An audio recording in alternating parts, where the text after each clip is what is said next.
Welcome to the Project Mom Podcast. I'm your host, Emily Gorey, mom of a sweet baby girl and an ever-evolving entrepreneur. On this show, we will explore the intersection of motherhood and entrepreneurship. We will share stories of moms just like you and me with the goal of fostering community and comfort in knowing that we are not alone in our experiences. Please take a moment to subscribe to the podcast wherever you listen to ensure you get all the updated episodes and releases.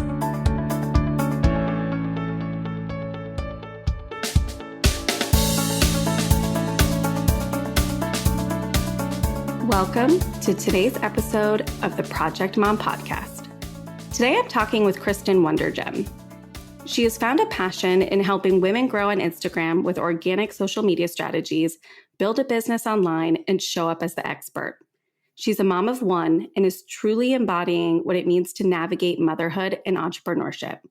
So Cristin, welcome. Thank you so much for chatting with me. Thank you for having me on. I'm very excited. Yes, I always love getting to know different women who are referred to me by other women that I've had on this podcast. So I just am excited about this community that it's building. So I'm grateful that you are willing to be a part of it.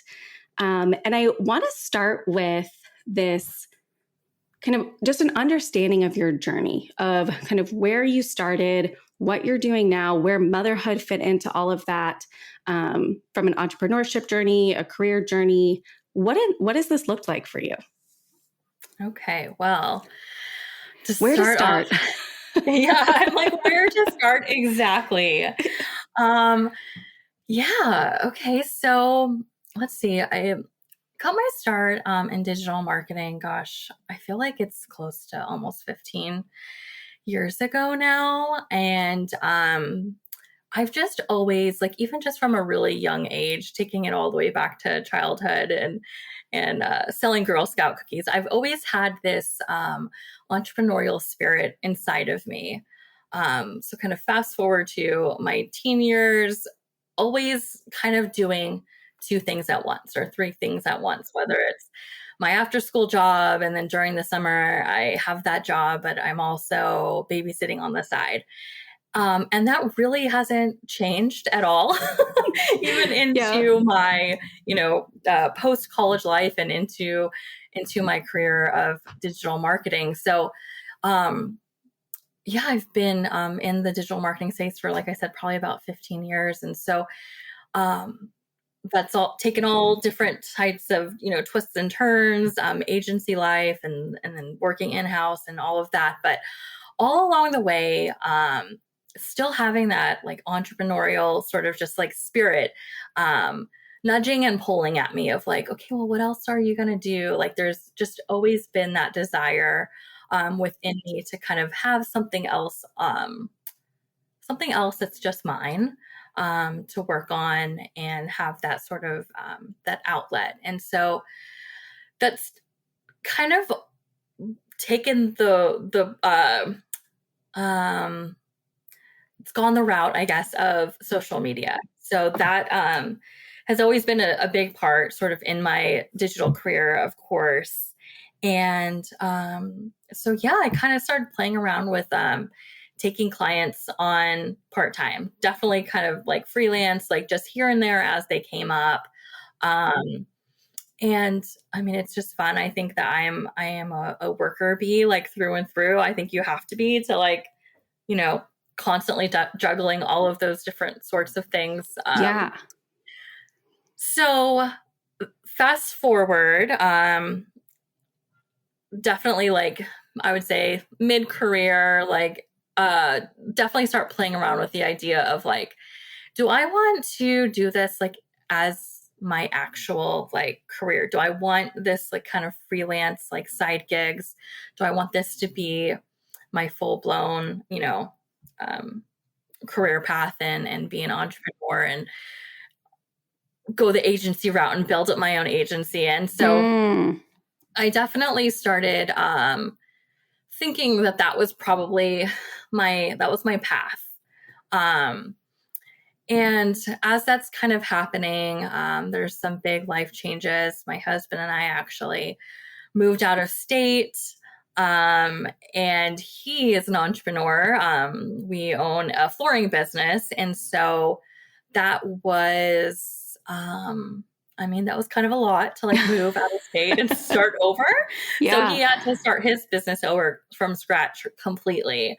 And so at that time, it just really didn't make sense that we would both be arriving to a new location and both be kind of starting from the ground up. So I found an amazing job and I'm still there today, but again, in the digital marketing space. And after probably about like 6 months or so, as I kind of get acclimated, I really start kind of like diving in again to doing some freelance side work and kind of make a little bit of a go at it. Like, not necessarily thinking that it was going to, at this point, like be a full-fledged replacement of my current job, but definitely wanted to make it a little bit more professional. At this point, it's like I've been in the game for a while, so I get the website. Totally. I start showing up like on social as the person, and being a social media expert, I guess, for a lack of a more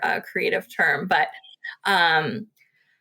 so that just kind of keeps going, and have some clients pretty consistently, but never like too many clients where I couldn't manage that and my regular 9 to 5. And then on top of all of this, my husband and I, we struggled to get pregnant for about 3 years. And so in moving and kind of starting over and doing all of these like life things, there's also that in the background of trying to get pregnant and all of that. And luckily in 2020, I was able to get pregnant. And so that was an amazing thing. So there's just all this excitement in our lives. And I definitely started, I don't think it started until maybe 6 months into my pregnancy where I really started to think about wait a minute, basically it was like that wake up call when you're so pregnant, you just are tired and you're kind of being pregnant. Yep. I really started to think wait a minute, I don't know if this is sustainable for me. And I had these really, I don't want to say quiet thoughts because they were loud, but I was terrified of what I was thinking because I sort of built up this identity around the fact that I do social media and this is what I do and this is what I'm good at and this is how this is just what I do.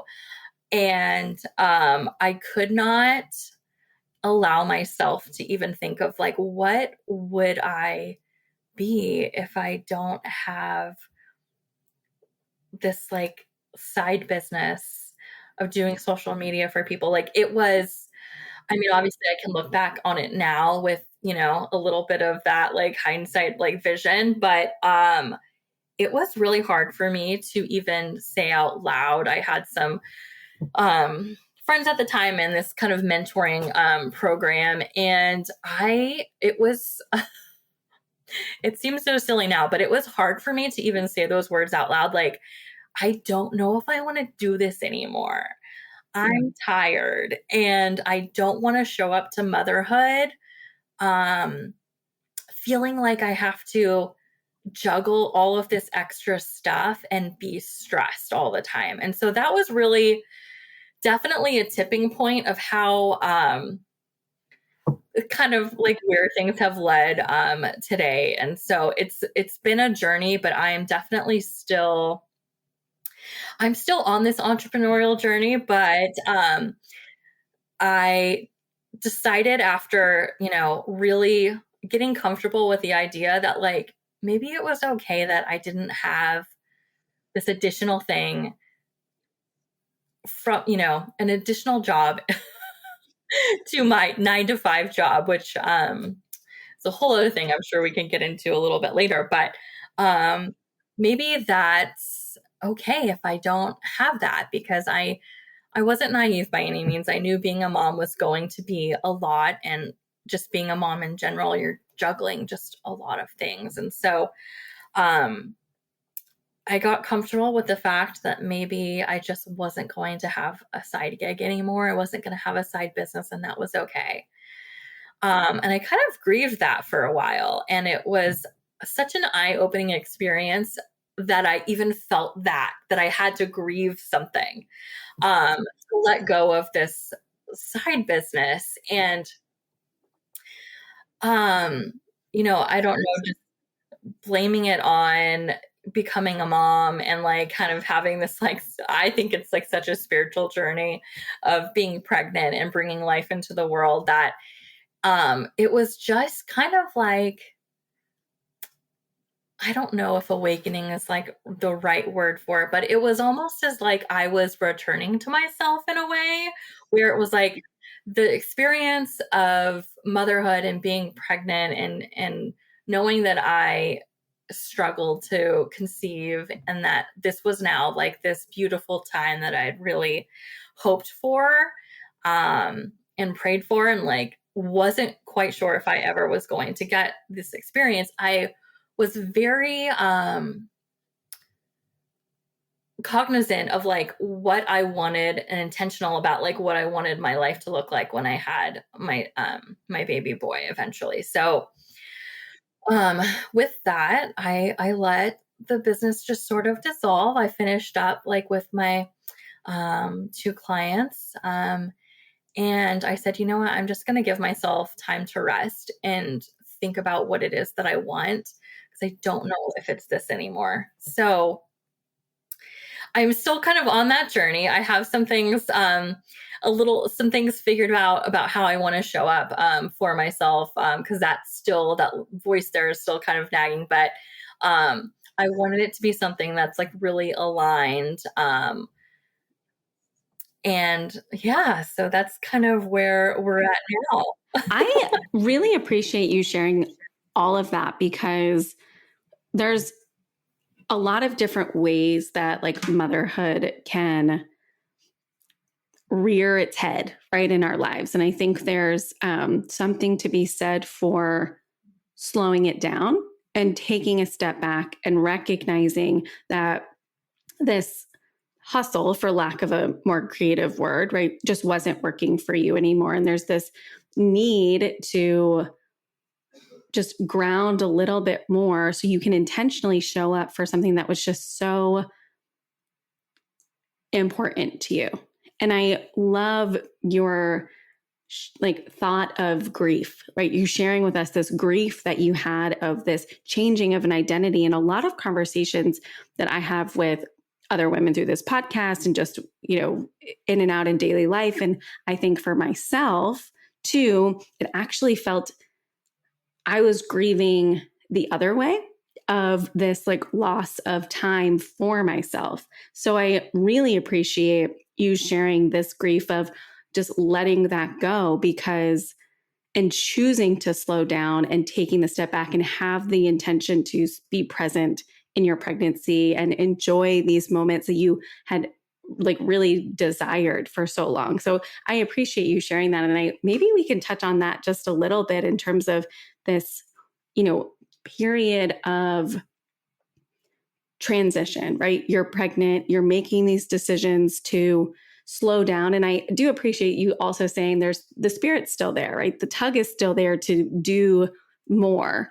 But the timeline, you can trust the timeline a little bit, right? There's a way to say, I know in time that the opportunities will come back to me. But right now, the movement isn't aligned for me and my family at this moment. So perhaps we can talk a little bit about in this transition, you're 6 months pregnant, you're working through this. Like, how did you support yourself through that? I mean, I know you had mentioned a little bit about this community, saying the words out loud. Like, how did you support yourself through actually making this decision to just do things differently, that it just wasn't working for you anymore?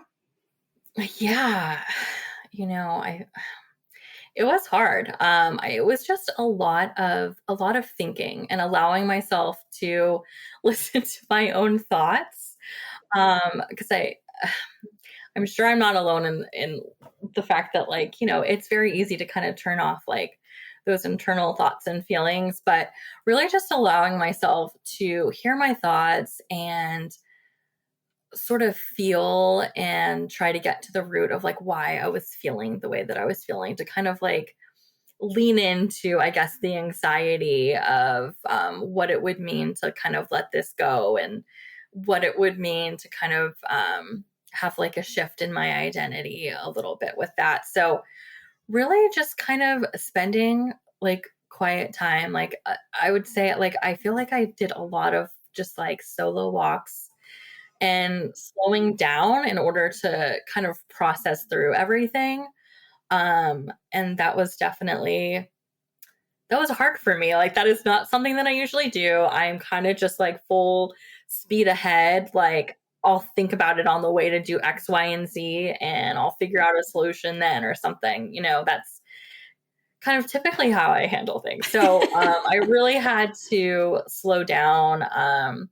Yeah, I mean, prayer, talking it through with friends that I trusted to, you know, either just listen or would be like a good sounding board for me. And honestly, I mean, I feel so cheesy, but I think it was just such a millennial thing. But like journaling, just getting those thoughts out of my head and onto paper helped, because it was just like, you know, just as strong as that like entrepreneurial spirit is inside of me, like these thoughts, it was just like they were loud and they were like, no, no, no, you are not listening. Yeah. Pay attention to us, please. Mm-hmm. Yeah, exactly. Yeah. It is really shocking, I think, when you like look back at just how much motherhood and becoming a mom really upheaves everything that you know and kind of have relied upon in the past, right? It's like the go, go, go just really was, it sounds like, wasn't an option anymore, right? Those thoughts were just getting so loud that it was really vital for you to slow down and take those moments and listen. And how does that look now for you? I mean, you've shared, right? You've put this business on pause, right? You are working 9 to 5, and there's so much value also for being a 9 to 5 employee, right? There's a lot of safety in some regards, right? With, you know, benefits and insurance and kind of routine, right? That you can expect from all of that. So how is like motherhood, like, how is that shaped for you now? Like, how does that and working look for you right now? Yeah, I mean, it's still hard. Yes, absolutely. I mean, I think that, you know, it kind of goes without saying, but it's like no matter which way you slice or dice it, motherhood is hard. If you're Yes. a solely stay-at-home mom or working from home mom or outside of the home, whatever. But you know, it was still a struggle to, oh gosh, it was just, talk about, I don't know, I felt like it was definitely like there's just two sides of me constantly competing. Like once I had my son, and then it was time to go back to work. I had a hard time leaving him. It was very difficult for me. I always thought that I would be like, oh no, I can't wait to get back to work. And it was the opposite feeling. And so I wasn't really then prepared for that either, even though there was like this overall feeling of like, slow down, you don't need to like hustle and do all of these things.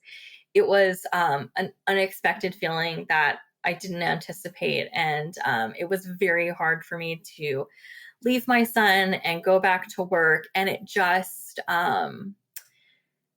made me feel like, what am I doing?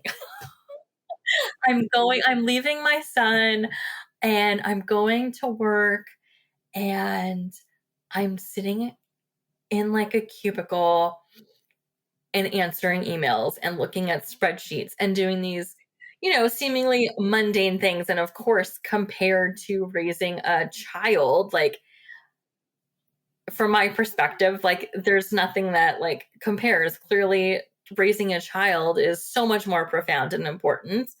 But yeah, those were some of the initial struggles. And, I can, of course, laugh about it now because it's like, well, I think that's just what it means to be a mom. Like, you are always struggling with like who you are and like being a mom. And they are both just important things, but they're constantly kind of like gnawing at each other. So, um, I will say now, my son's 18 months. I'm definitely a little bit more at peace with it. Um, Obviously, still there's that entrepreneurial spirit in me that's like just never going to go away. But it's okay. Like I have like the most perfect that kind of works for us, like scenario where he's kind of in daycare part-time and then he's with his grandparents other days of the week. And so it's working out, but that's kind of what that looks like. Yeah. I would love to talk a little bit about, because I'm curious, this scenario when you went back to work. I mean, you had felt this pull to evaluate, like, is this the best thing, right? It feels like the struggle to leave him. And I'm curious, like, did any of that have to do with kind of the support or lack of support at like your job? Or like, was there any flexibility for you to kind of create something within your work to support that struggle for yourself? I mean, was there support in the office? Was there any flexibility, in working remotely? Or like, was there any even opportunity? Because I think some companies are open to those conversations and some just flat out aren't. So I just wonder what that looked like for you. Unfortunately, it's just not like a very flexible office situation. We do work remote 1 day a week, which is beautiful, amazing. I will definitely take it. But yeah, going through this that period of kind of back to work, it definitely made me think about like, wow, what would what would the world look like if working moms could have, this transition period of 6 months to a year where they work remotely or they come into the office just 1 day a week and the rest of the time it's at home. And, it definitely made me think of all of that because that was not an option for me. And I think it definitely, it made it hard. It just, I mean, in so many ways, like even just breastfeeding and trying to pump and all of these things, it was difficult and it was not mom friendly. I remember at that time really realizing, so that was at about 4 months. I went back to the office at about 4 months, which I'm so grateful for. I know so many women don't even get that. But I just remember thinking at that time, the world does not care about mothers. Yeah, unfortunately. And yeah, that was just a real feeling that I kind of sat with because, your 4 months is still just so fresh, Yeah. especially for a first time mom. Like it's just, Yeah. yeah. So. And you're not even like guaranteed to be sleeping at 4 months, right? Yeah. Like, no. I don't know many babies that are like sleeping long stretches at 4 months old. Right. Exactly. Like maybe if you decided to, I mean, I think back to my daughter just turned 2 in December. So I think back to, I think maybe 4 months we were getting like the first stretch was like, I don't know, 5 hours, 5, 6 hours. So like we still weren't like getting like long stretches overnight. I think we had put her in her nursery at that time, but I was still sleeping on the chair in her nursery because I was terrified to not be sleeping in the same room as her, because as a new time mom, you listen to like, all the American Academy of Pediatric recommendations, and the recommendations is to keep them in your room for 6 months. And like, I don't know, for my husband and my sanity, we were not keeping her in our room for 6 months. Like we could not. So yeah, you have all this pressure, and then really you're not even like guaranteed to be sleeping. And now you have to go back to a world that functions without the knowledge of you changing and your priorities changing and your physicalities changing and your needs changing. So That's why, yeah, it is wild and horrifically unfair when it comes to just the support of moms in the workplace. Yeah. And, I wish I had like a really good answer or plan for how it could all work out for everyone. I But know. sadly, I don't, no matter how much I thought about it. I know. Yep. I have these conversations like regularly too with like moms outside of this podcast. And I'm always like, and I am grateful for my friends because they always reel me back in. I'm like, there's gotta be something we can do. They're like, Emily, okay. Like in your own world, you have to just make some movements in your own universe and then start to make those small changes. And if everybody starts to make small changes, then hopefully things will start to spiral out and we can continue to make progress, not these step backs, unfortunately, that we're starting to see a little bit. But I am grateful for friends to reel me back in because I have the same thought. I like think about it all the time. I'm like, there's got to be something we can do. So what has it been like? So you're back, he's 18 months old, you're back.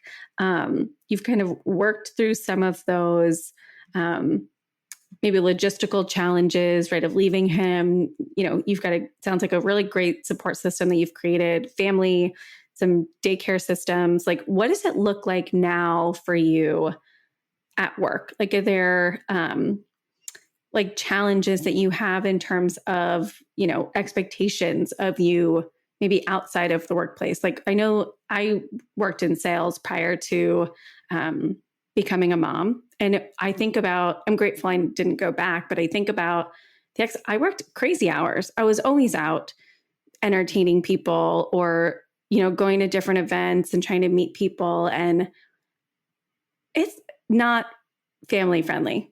So what does that look like for you at work? Are there like any expectations of you that just are horrifically unfair? Yeah, I think that this is I'm like this part of it kind of like outweighs like the unflexibility of not being remote. There's definitely a hard stop, like 9 to 5, like boundary, which I really respect and appreciate because um I've been in agency world where the hours are long and they're 24/7 and you answer when a client calls you. So that's not the case where I'm at now, which I am so grateful and appreciative for. And I will say that I have an incredible boss, my supervisor. She is fantastic when it comes to trying to maintain like good work-life balance and boundaries with that, and has never made me feel like work trips, certain work trips, of course, I must go on that are kind of like a no negotiation. But there are a lot of things where it's like, hey, this is not a requirement, so don't feel that you have to go. And that to me, I'm so appreciative of that because there was this, it was a big work trip around the time that I was coming back. And I was like, I cannot be gone for 5 days. Yeah. I absolutely cannot be gone. And quite frankly, I've kind of only just in the last maybe 4 months been comfortable with work travel. So in that regard, I feel like I'm kind of lucky and appreciative of that flexibility and understanding. Um, Yeah. yeah.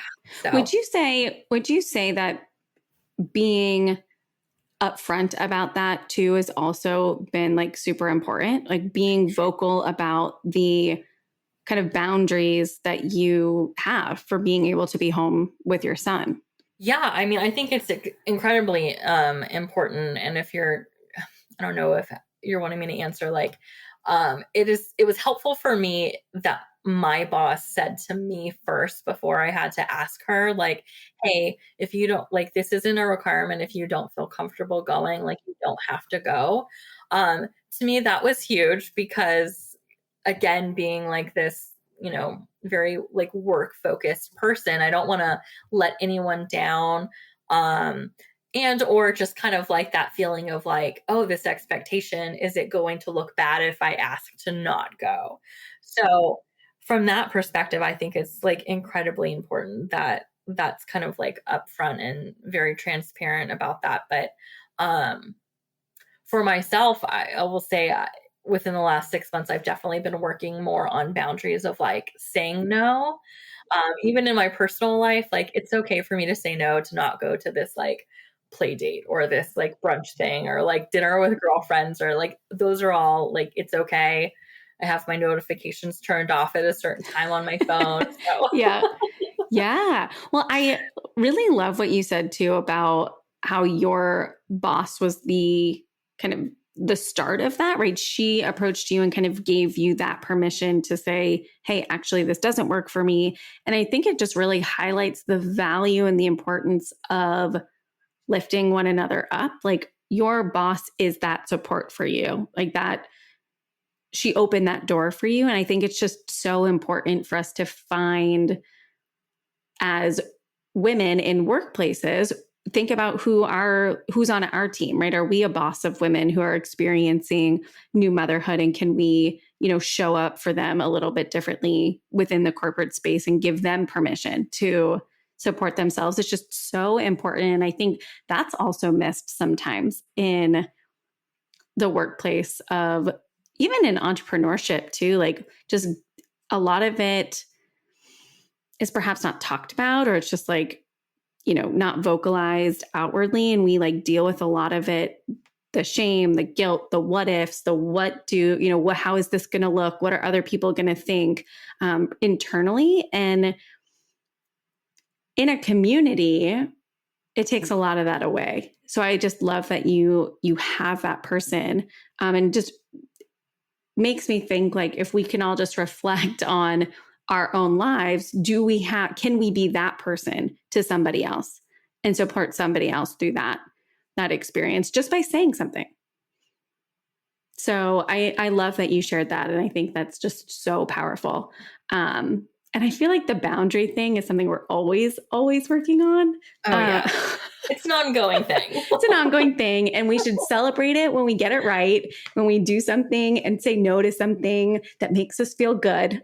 So right. We should celebrate that. So would you say, how do you support yourself then? Like what gives you like the energy that you feel like Cristin? Like what does, like how are you supporting yourself? Because we can get lost in motherhood, right? There's a lot of times where maybe what had given us energy in the past gives us pause now. Like, so how do you, like, what do you do to make you feel more like yourself? Yeah, I mean, it definitely goes back to kind of the slowing down of things.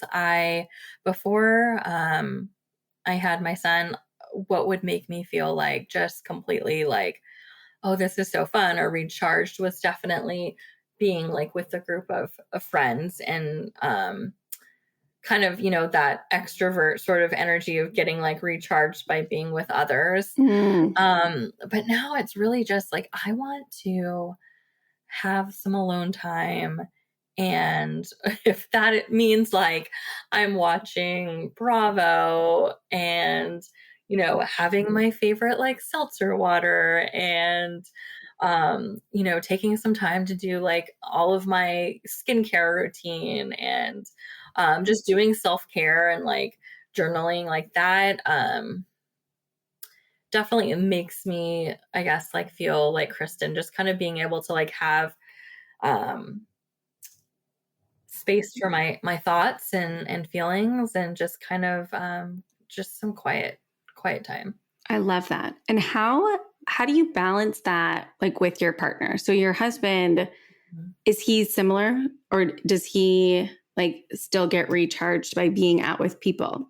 Yeah, it's funny actually that you asked that, because I'm just now realizing that we are very similar. It's kind of, we both were kind of like extrovert, always like wanting to like be with our friends and out and about. But we were just talking last weekend about how we just want to be at home on the weekends. Mm-hmm. We no longer like want to, go out and do all of these things. And, part of that is, right, like there's a genuine like exhaustion that comes with being a parent to a toddler, like if we're just being honest and Yes. real. But yeah, just, yeah. So to answer your question, like, yeah, I think, he's definitely similar in that. Yeah. I, Yeah. I love that for you, because it's funny. I ask because I am, I feel like very similar to what you just shared. It feels like, it's very important for me to have that time to myself, space to myself. And when I'm a stay-at-home mom, so my daughter goes to daycare a couple hours, 3 days a week, like that's it. And I'm, running this podcast, I'm trying to do all these things. And my husband is the opposite of me. He loves being with people still. Like if he has my daughter for the day, he will go and do things. He takes her to see his friends. He takes her to like different festivals. Like they went down to try and see the cherry blossoms in Balboa Park in San Diego the other day. And like, I'm exhausted, like thinking about his day. And he loves it. He loves it. So it's so hard for us. We're a little combative I was like, you can have one day of the weekend where we do something. The second night of the weekend, I would like to be home. Thanks so much. So it's always interesting when you like think about your partner and figuring out the balances of the two and how your priorities change. And it's always interesting. Like I think about my husband, his priorities more so now are he loves his friends. He loves being with them. He wants to share his life with them and like still be a part of theirs. So it's a priority for him to like take our daughter and go do things. For me, I'm like, I know my friends will love me. I am so tired.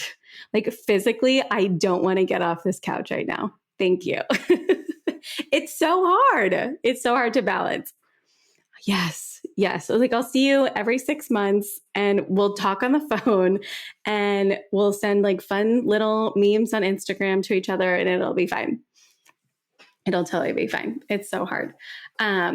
So switching a little bit to just social media, and you've been in this space for over a decade. We're doing a lot of the work for, some clients, and now you're, in-house at your 9 to 5. And I just, from your perspective, how do you approach like your own personal social media? I mean, is it something that like gives you energy and you love being a part of it? And it's something that you bring home like from your 9 to 5, or is it something that you like have to take a pause from? Yeah, great question. So I really had to take a pause from social media around the time where I was having that identity crisis, because I didn't know like how to show up anymore, because I really had built this, self-perceived, what have you. Like that's how I felt. I showed up as, this person, and like this is what I share. Well, I have always kind of shared some like life stuff in between. I didn't feel like I could just all of a sudden transition to not sharing anything about social media anymore. So I definitely had to take a pause because I didn't know who I was. um, in the social space. I feel like that sounds so ridiculous and dramatic, but that is very honest. Also around this time, I mean, 2020, 2021, like the pandemic and all of that stuff, and working in digital marketing, and, overseeing and managing, social accounts for, a brand is, it was exhausting to just the constant online chatter. And so, I mean, we all, I don't know, it was a negative place to be and to work, and it was really hard, and it really could definitely contributed to some burnout. But, so I had to take like a serious pause, and I just didn't post anything for so long. Um, so I don't know. I feel like I just kind of got myself back a little bit. Um, and Yeah. I don't know. Well, I'm Yeah. curious because and perhaps this can be like applied to, right, different entrepreneurial businesses, like small businesses, even brands, like how would you, like from your experience, like I think it's one thing to like not quite know how you want to show up anymore, because I think that's so valid. And I think a lot of us go through it of like our priorities are changing. We're shifting really what matters to us, where how we want to spend our time. How does it make us feel? How do you like from even maybe just a brand perspective, like from your experience in this industry, like how do you handle like a rebrand like that? Like let's say you knew like somebody knew how they wanted to like show up, but it was different than how they were functioning in that space before. Like, how do you recommend this transition, or what do you recommend to clients or to like your brands that you work with to like make this shift and maybe be more vulnerable or share more realities or, shift expectations of your audience? Yeah, I feel like my advice is never what I do myself. Yeah, funny how that happens. Yeah, I mean, my advice would be, if you're feeling like you are just like you've built up an audience and that is no longer um how you want to show up online, I would, if it's vastly different than how I don't know, like if you're going into like completely different industries, and I guess maybe I don't know. Yeah, makes sense. Something like that. I would just honestly start from scratch and just start over. That would be my advice. Because if you're just not wanting to show up the same way anymore, like it doesn't matter, because likely you have built up an audience expecting something from you, and that audience might just dwindle away anyhow, and then that can just contribute to some frustrating things like really low engagement, and that can be really defeating versus just kind of starting from scratch. And I know that that's really hard for some people to hear. I have not yet done that myself. I'm still trying to work through that, so I know it's hard, but that is what I would suggest. That's my professional opinion. Yeah, I think it's interesting, right? Because we have to think about our own personal self and like kind of where our, for lack of a better word, trauma sits. Like if we think about it, like what would be harder to endure, right? This community that we've built thus far with this certain expectations of us based on how we've shown up in the past, and we change it up completely. We do a 180, we start posting different things, and we start to see that community leave and walk away. Like, I don't know what would be harder, like seeing that break apart or starting a community in a different channel, right? Completely from scratch. I mean, that's such an interesting perspective. Because yeah, what would be harder? I mean, I think it would probably hurt me to see things fall apart. Right? Especially, I mean, because there's still like that, if you have, a significant following, like, I mean, any following on social media, I think is significant, right? If you think about that many people in one room. But yeah, to kind of see that filtering off and then just like your hard work almost going down the drain, it can be painful. I have a great girlfriend. She had a very large following. I mean, large to me, in my opinion, like 65,000 followers. And she was doing the whole like makeup thing, and had worked in the makeup industry for around 10 years. And then she had a big shift, motherhood. And, now she's doing something completely different. She is kind of in the event space. She sells like pampas grass and does all these beautiful arrangements and whatnot. But yeah, I remember her telling me, she's like, every time I post something, I lose like 1,000 followers. And it's like, a knife to the chest. So, it can be tough. It can be absolutely tough. Yeah. I give her credit for showing up and just doing it. I think it's so interesting, and I am curious your opinion, because this is a personal thought that I have had, and I'm just going to share it for the sake of being vulnerable here. Like, I think about showing up personally in an endeavor that means so much to me. For me, it's so So we're at the point right now where the podcast has like just over 200 or so followers on Instagram. And Instagram has not been a like main focus or priority for me.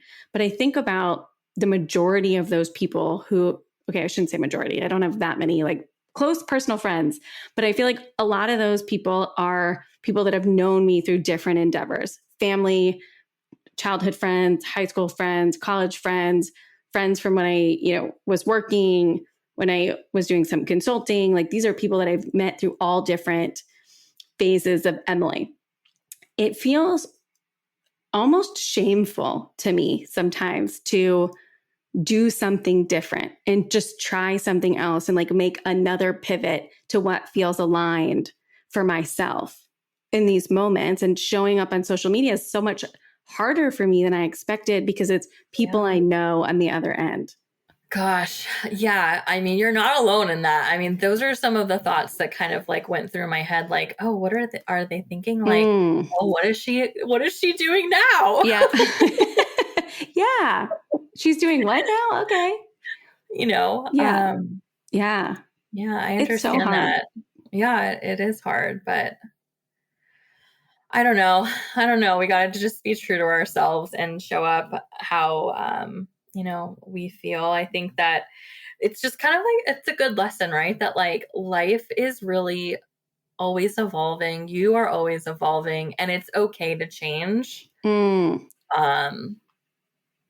don't know. I struggle with that too, though. Yeah. I think it's funny. I mean, you just said it's okay to change. Like, I just had this thought to myself, like, okay, if I haven't changed and I haven't evolved and I'm still the Emily of 10 years ago, I don't want that. I don't want to be who I was 10 years ago. So maybe if we all just think about it that way, it's like, who were we 5 years ago? Who are we 10 years ago? Do you still want to be that exact person in that exact situation? And for me, the answer is no, I don't want that. I'm super proud of who I am now. But are there parts of that? Maybe. And maybe we can think about what parts would we want to get back and how can we start putting some, feet forward towards that. That's good. Right? I just had that thought. I don't know. Yeah. Like, I don't know if I want to be that person. Right? No, that is such a great perspective. That's a good way to think about it.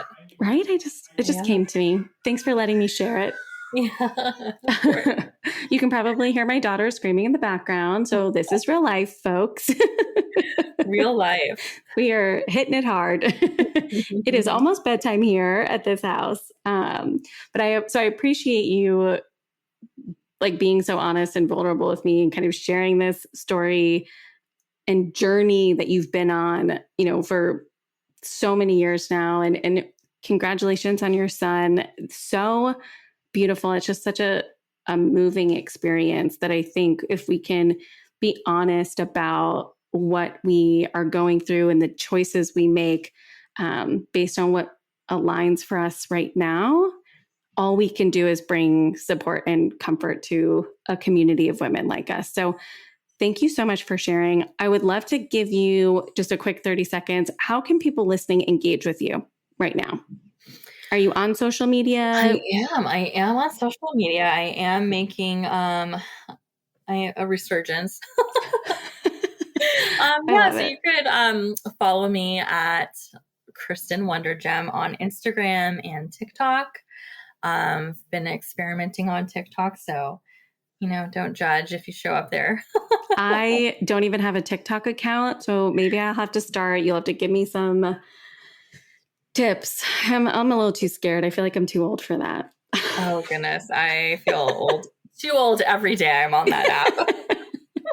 I was just saying to my husband, I was like, I would definitely not say that this like younger generation, I'm a millennial. So like these like younger generations are definitely not unintelligent. These people are so smart that shit, for lack of a better word, that they come up with. I'm like, what the heck? Like just access to so much knowledge. I'm like, I don't think I'm ready for that. And it's on TikTok and I'm not ready. Yeah. It's too much. But at the same time, I feel like they know too much too soon. Like, and not even like, being like a mother hen, but like they're so mature. And I'm just like, wait a minute, shouldn't you be like, go play with Barbies? Why why is your makeup flawless? Yes, right? Like these kids are, I know, 12, 13, 14, and they know more than, I mean, I don't even want to know what I was doing at 12, 13, and 14 compared to what these kids are doing. Well, thank you again so much for sharing this. And we'll link your Instagram and your TikTok on the show notes so people can check it out and engage, and just really appreciate you being here. Thank you so much for having me. It was awesome chatting with you. Thanks so much for listening to today's episode. If you liked what you heard, please help us out and leave a review wherever you listen, and consider sharing with your friends. If you're interested in learning a bit more about the project or want to share your story, please visit our website linked in our show notes below.